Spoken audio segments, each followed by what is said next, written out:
quelqu'un disait la démocratie est le pire des systèmes politiques, mais à l'exception de tous les autres.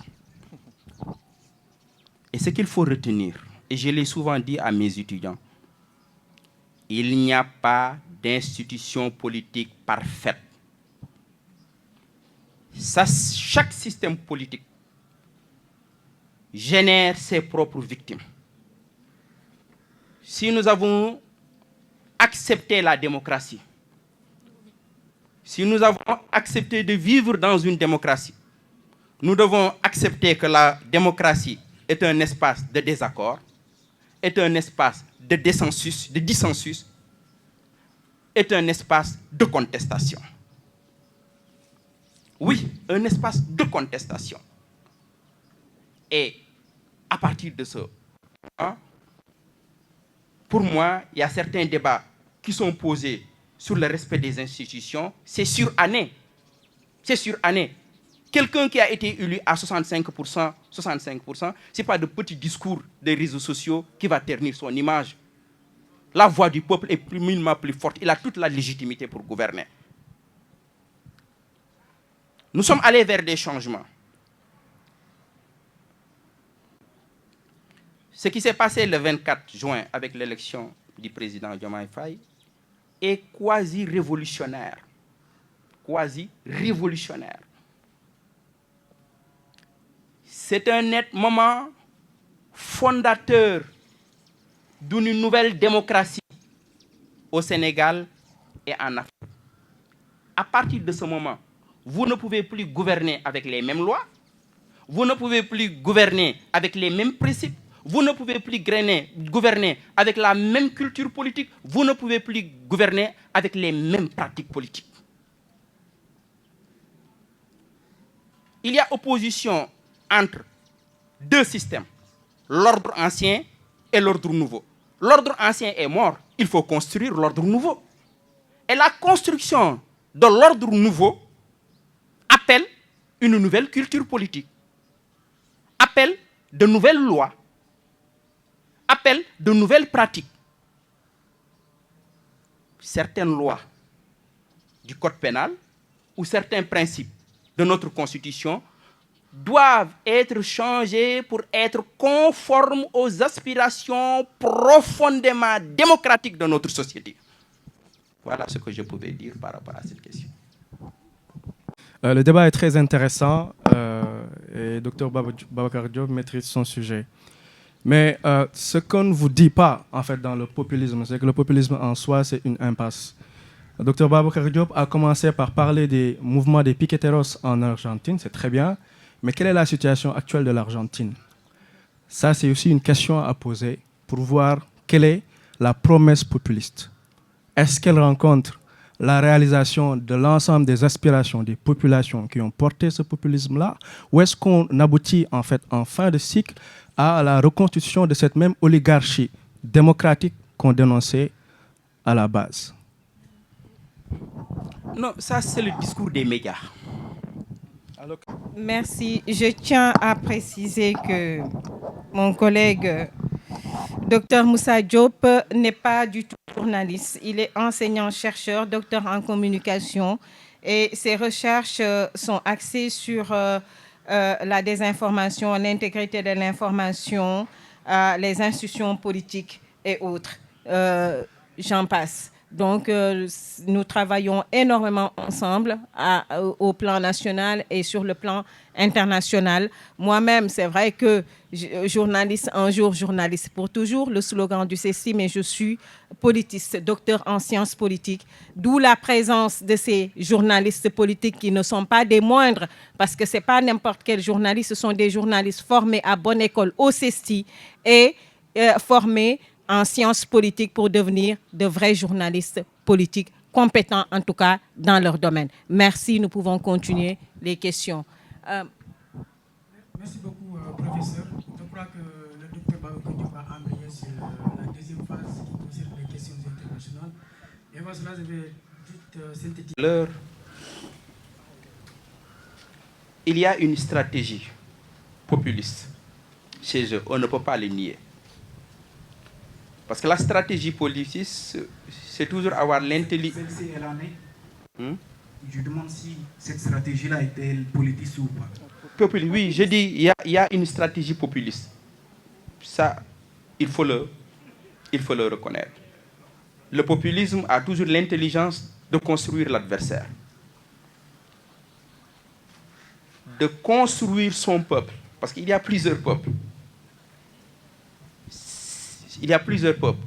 Le peuple est une construction. C'est une notion polysémique qui n'a pas une seule signification, qui peut avoir plusieurs significations.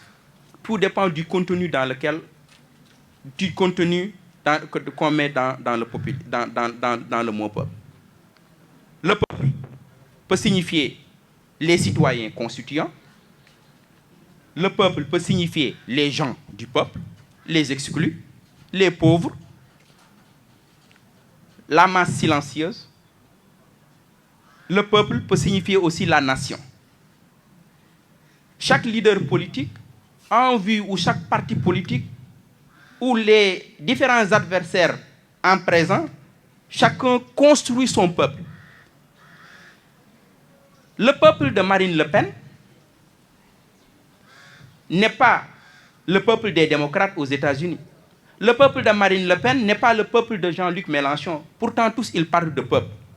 Le peuple de Marine Le Pen, c'est le peuple du populisme de droite, basé sur le nativisme, basé sur la race, sur l'ethnie, sur les autochtones, mobilisé contre les étrangers, contre les immigrés. Oui, ici aussi, on construit un peuple, on désigne un adversaire. Oui, c'est la France. On est dans une stratégie populiste, mais dans un système autoritaire. Dans un système autoritaire. S'il y avait une élection, les conditions de l'émergence de discours différents, et que des partis politiques réussissent à imposer l'hégémonie d'un discours politique de paix, non violent, sanctionné par le peuple, ou bien même s'il ne gagne pas, le discours arrive à s'imposer au niveau des médias. Mais lorsque vous fermez toute possibilité de contestation publique, lorsque vous fermez toute possibilité de participation politique, lorsque vous vous octroyez 5 ans de plus à la tête d'un pays, mes chers amis, nous n'avons pas besoin d'être intelligents pour nous rendre compte que nous sommes dans un système autoritaire. Autoritaire. Le populisme est une interpellation de la démocratie. Oui. Qu'est-ce qui a produit ces systèmes-là? L'émergence de ce discours. C'est l'échec de la démocratie. Je suis d'accord là avec vous. Le Mali, qui était considéré comme un modèle à démocratie, a failli. Le Burkina a connu des alternances.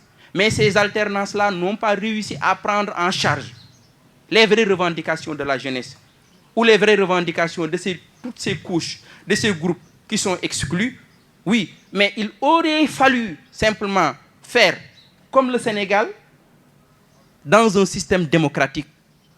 Oui, dans un système démocratique libre, mais pas ouvrir les prisons et menacer véritablement les médias, fermer toute possibilité de contestation publique, construire ses propres médias, avoir son propre discours imposé qui est le discours officiel pendant que les autres sont en prison.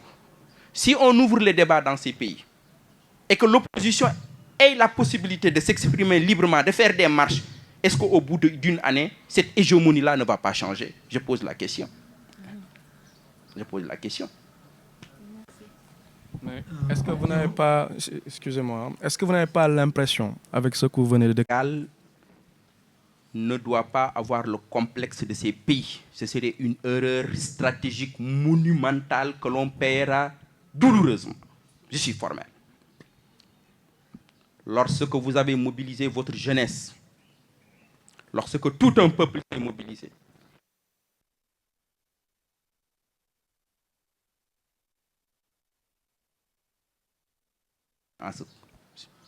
nous sommes une démocratie.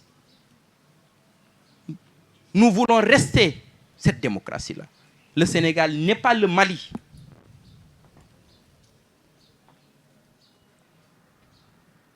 Ce que nous devons faire, c'est montrer à l'Afrique comment nous pouvons transformer nos pays dans la démocratie. C'est ça l'enjeu, c'est ça le défi majeur.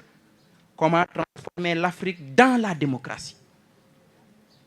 Comment le Sénégal a réussi à élire le plus jeune président de l'histoire de ce pays, le plus jeune président élu en Afrique. C'est ça le charme de notre pays. Dans la démocratie. Le Sénégal doit rester un modèle de démocratie. Et je n'ai pas peur. Je n'ai pas peur parce que le Sénégal ne peut pas être un pays autoritariste. Ce n'est pas possible. Le Sénégal va rester dans la démocratie et ceux qui gouvernent le pays, et je pense, sont profondément démocratiques. Et donc, sur ce côté, je n'ai pas d'inquiétude par rapport, parce que la structure de la société sénégalaise, des parties de la culture dans ce pays est telle que le Sénégal ne peut rester qu'une démocratie. C'est plus que les institutions, c'est ancré même dans les mœurs donc, de notre pays. Merci. Docteur, parlant de Donald Trump est le champion du populisme contemporain. Tout en Trump est populiste. Sa stratégie, son idéologie, sa culture politique, sa pratique politique. Attention, je disais tout à l'heure que les partis politiques traditionnels sont morts. Mais qui connaît le Parti républicain? Dans sa culture, sa tradition, c'est que le Parti républicain traditionnel qui était connu, ce parti-là est mort. C'est le Trumpisme. Ceux qui sont aux États-Unis, dans le Parti républicain, ils parlent de Trumpisme. Si vous voulez avoir une carrière dans le Parti républicain, il faut parler de Trumpisme. Regardez Donald Trump, qu'est-ce qu'il a fait dès qu'il a été élu? Quels sont ceux qui ont été invités? Éric Zemmour, la première ministre d'Italie, Meloni. Et j'ai peur qu'on aille vers une nouvelle internationale de l'autoritarisme. Une nouvelle internationale de l'autoritarisme. Et oui, le populisme, j'ai dit,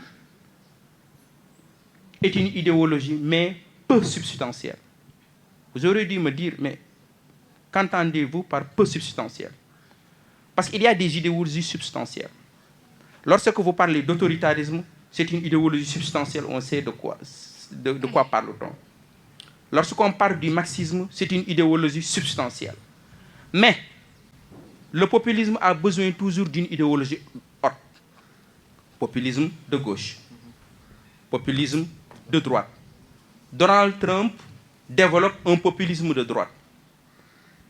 Le populisme de droite, je l'ai indiqué tout à l'heure, est fondé sur le nativisme.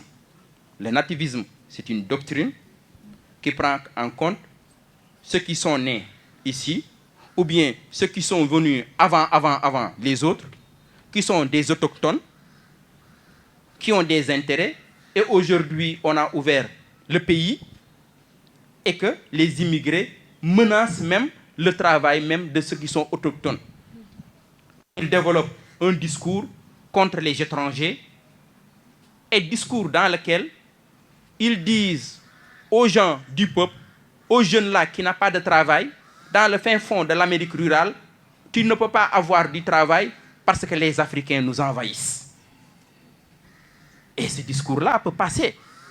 Au Sénégal, il y a mon ami Tahirou Sarr, député à l'Assemblée nationale, qui développe un discours de populisme de droite, fondé sur le nativisme, qui risque d'être une stigmatisation de l'autre, l'autre comme étranger. Tahirou, c'est mon ami, mais c'est un phénomène que j'étudie comme ça par rapport. Donc, je suis d'accord avec vous, ce que vous avez dit sur Donald Trump et sa stratégie. Excusez-moi, docteur, en vous écoutant, heureusement, vous avez répondu à ma question parce que je parlais de xénophobie tout à l'heure et j'attendais la réponse. Parce que c'est vrai que quand on prend le cas de Tahirou Sarr, son discours est fondé sur l'ethnicité, mais il n'est pas le seul. On a entendu ici, en dehors des Guinéens et des Libanaises qui accouchent dans nos hôpitaux, on a entendu le Nedoko Bandoum. Donc, est-ce que ce discours-là, justement, n'est pas un discours populiste? Je ne pourrais pas en dire pour autant pour le Nedoko Bandoum. Ici, le nativisme mobilise un peuple, construit un peuple et construit un adversaire. L'adversaire, c'est l'étranger. Je ne pense pas que le net où il désigne l'autre comme un adversaire à mobiliser contre l'étranger et les sachets des territoires qu'il occupe. Je ne le pense pas. Toute proportion gardée. Oui, nous avons connu... C'est une manifestation dans la politique sénégalaise à ce niveau, mais dans les qualifications, je pense qu'il nous faudra être très prudent. Mais bon, on a entendu dans le Nord, hein, l'appel qui a été lancé dans le Nord, c'est l'autre l'ennemi. Il y a une polarisation entre eux et nous. Ça a été clair. Est-ce que vous voyez, c'est pas ça le populisme, cette polarisation-là que d'autres ont créée avec des discours xénophobes, qu'on va dire, analyser peut-être comme ça. Ou est-ce que vous pensez qu'il faut complètement éradiquer cette pensée-là dans le champ politique sénégalais? Lorsqu'on parle du populisme, il nous faudra être très précis.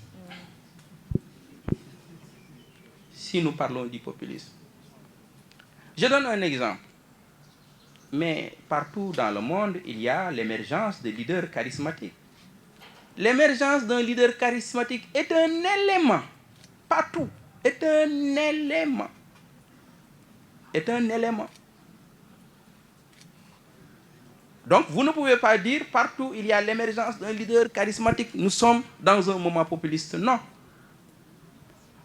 Tout comme vous ne pouvez pas dire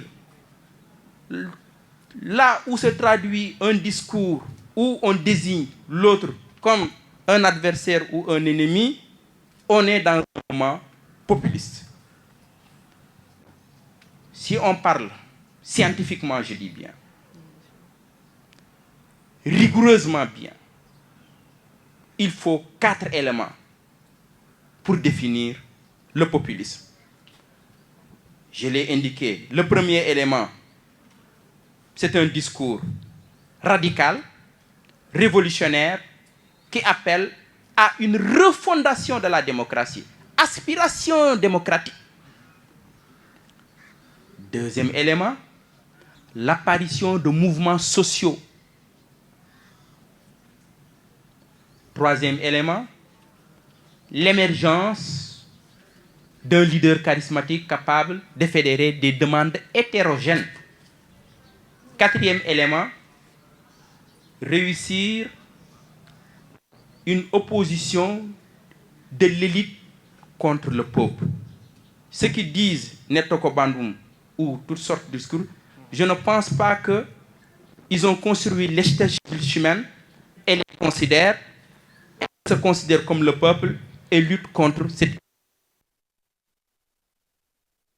que l'on retrouve, qu'il faut éradiquer, il faut se débarrasser de ces discours-là, mais pour autant, je ne pense pas qu'on puisse simplement prendre ces phénomènes, pour moi, qui sont mineurs, et en arriver à un moment populiste.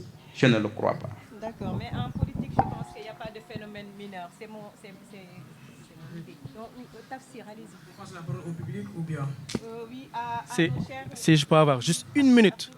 Oui, après je donne la parole à...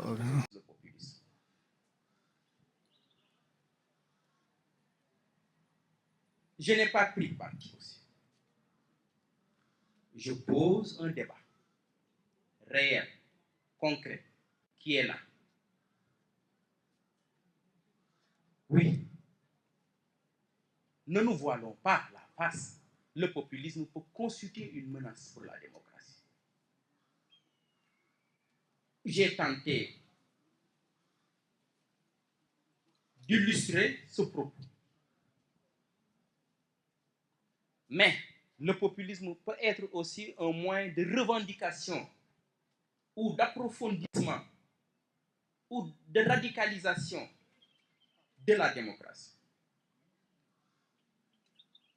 Maintenant, vous dites que faire pour prendre en compte la frustration des jeunes. Il n'y aura pas d'impasse. Aucun régime n'arrivera à régler tous les problèmes du monde. En un moment, on a célébré le socialisme. On a avancé, on s'est rendu compte que le socialisme avait ses propres limites.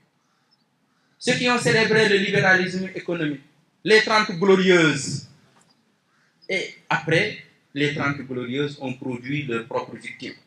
Il n'y a pas d'institution parfaite. Aucun régime n'arrivera à régler tous les problèmes des jeunes et à donner du travail à tous les jeunes. Ça n'arrivera pas. Ce n'est pas possible. La frustration, ce n'est pas le fait de n'avoir pas de travail. La frustration, c'est l'injustice. La frustration, c'est l'inégalité. Ce qui veut brûler un pays, c'est l'inégalité. C'est la violence de l'injustice. C'est de voir des gens chanter sur le dos du peuple. Si on arrive à lutter contre la corruption, si on arrive à construire un état de droit, si on arrive à construire un régime démocratique avec une contestation publique et une participation politique, dans tous les cas de figure, le Sénégal aura fait un bond en avant.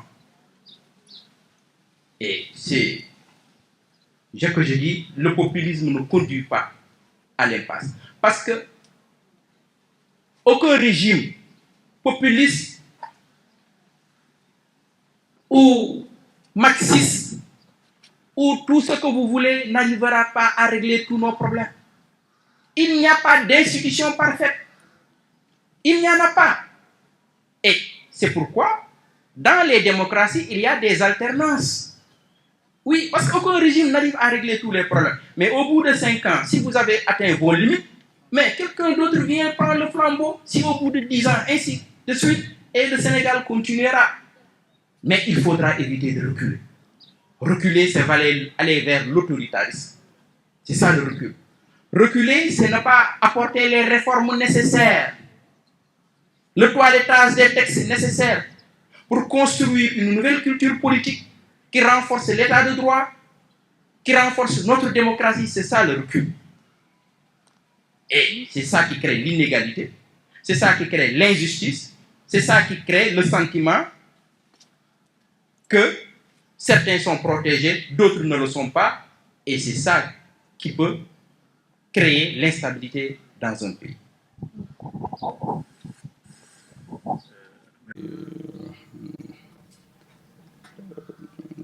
Il y a un débat chez les spécialistes, mais le débat a évolué. Au début, beaucoup de spécialistes refusaient de reconnaître que le populisme soit une idéologie.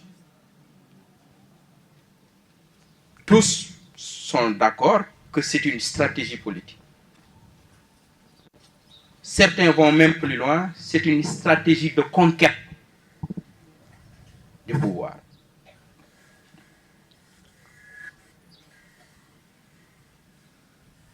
Oui, c'est une stratégie, mais aussi c'est une idéologie.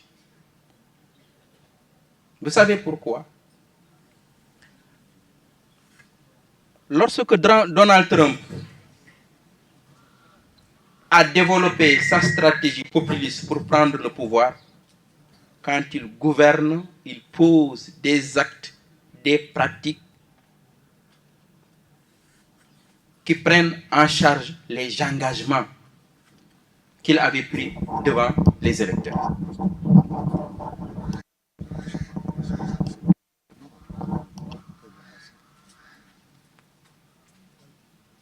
Pour aller en Italie,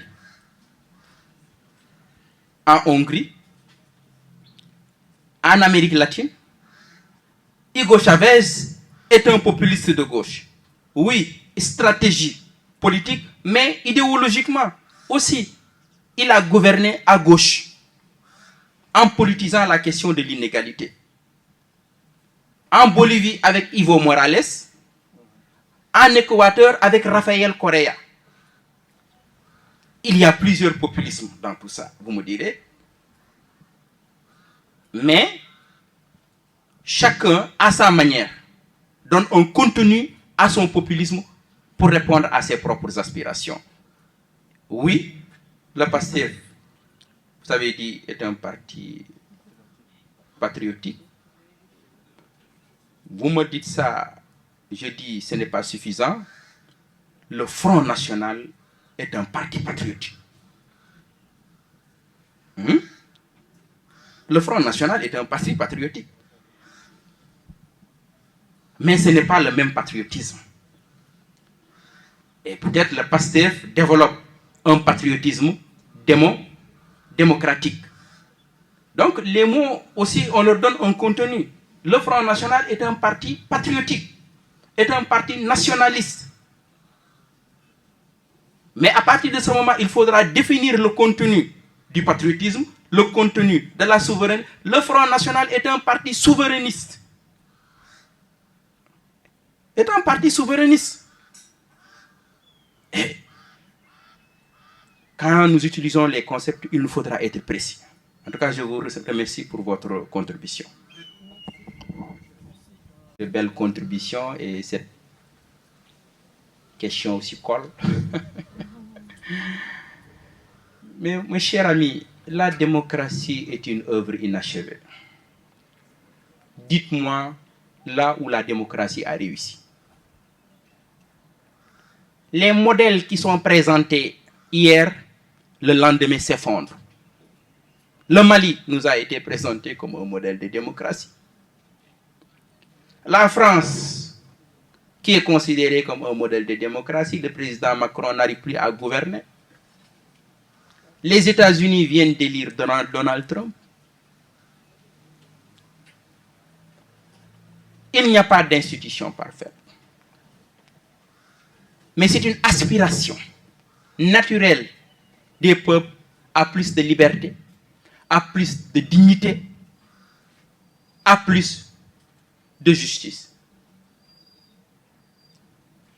Qui fait que, même si la démocratie n'arrive pas à transformer notre vécu, à régler tous nos problèmes, oui, comme disait l'autre, c'est le pire des systèmes à l'exception de tous. Malgré tout, nous voulons rester dans un système démocratique parce que c'est le système démocratique qui assure notre propre sécurité. Yasha Mounk est un politiste américain qui a écrit un ouvrage qui est devenu aujourd'hui best-seller mondial. Je vous recommande vivement cet ouvrage pour ceux qui veulent comprendre les grandes transformations contemporaines de la question politique et des menaces sur la démocratie. Le titre de l'ouvrage, c'est Le peuple contre la démocratie. Je vais vous lire, chers amis, pour vous et pour le public, la belle conclusion de Yasha Mounk au moment de conclure son ouvrage. Il dit, dans les années à venir, se lever pour défendre ce que nous considérons comme important demandera de plus en plus de courage. Afin d'accomplir ce qu'il faut au moment décisif, il nous faudra accepter de grands sacrifices. Il n'est pas possible de prédire ce que sera le destin ultime de notre système politique. Peut-être que la montée de l'autoritarisme ne constituera qu'un bref moment dont on se souviendra avec un mélange d'étonnement et de curiosité dans un siècle, ou peut-être qu'elle donnera lieu à un changement d'époque, inaugurant un ordre du monde dans lequel les libertés individuelles seront bafouées en toute occasion et l'autogouvernement effacé de la surface de la terre. Personne ne peut nous promettre une fin heureuse. Mais ceux d'entre nous qui nous soucions vraiment de nos valeurs et de nos institutions sommes déterminés à nous battre pour nos convictions, sans égard pour les conséquences. Bien que le fruit de notre travail reste incertain, nous ferons ce qu'il faut pour sauver la démocratie. Nous ferons ce qu'il faut pour sauver la démocratie. Il y a des crises, il y aura des crises demain, il y aura des crises après-demain, le lendemain d'après-demain, et les peuples se battront pour rester dans un système démocratique. C'est ça le charme de la démocratie. Merci beaucoup.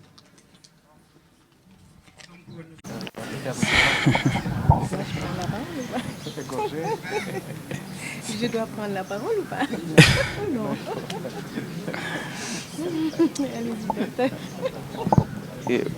Le premier aspect de sa question, avant sur Abdounger.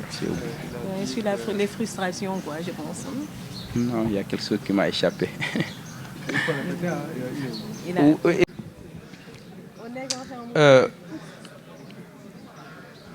Je pense que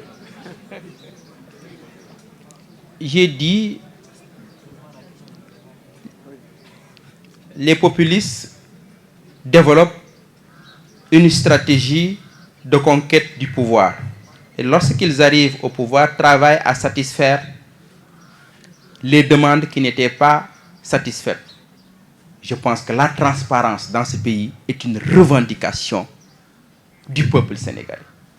La bonne gouvernance est une revendication fondamentale du peuple sénégalais. La bonne gestion des ressources du pays. Et je pense que le président de la République fait des efforts. Il faut être honnête sur ces questions. Et son gouvernement, pour que les ressources, les deniers du pays soient mieux gérés. Il y a eu des audits, il y a eu certaines mesures qui ont été prises par le président et son gouvernement sur cette question. Si tant est au Sénégal, ce que nous voulons, c'est le changement, il faudra être honnête et soutenir le gouvernement de la République sur ces questions. Le gouvernement est sur la bonne voie. Vous me parlez d'Abdounger, de Moustapha Diakhaté. Je n'ai pas voulu parler de ces questions parce que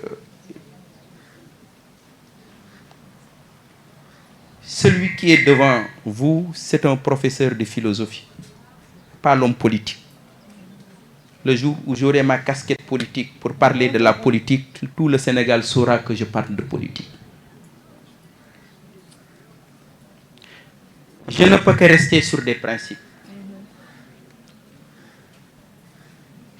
Les principes, c'est que nous devons renforcer l'état de droit, renforcer la démocratie, renforcer l'indépendance des médias, renforcer l'indépendance de la justice, renforcer les droits fondamentaux.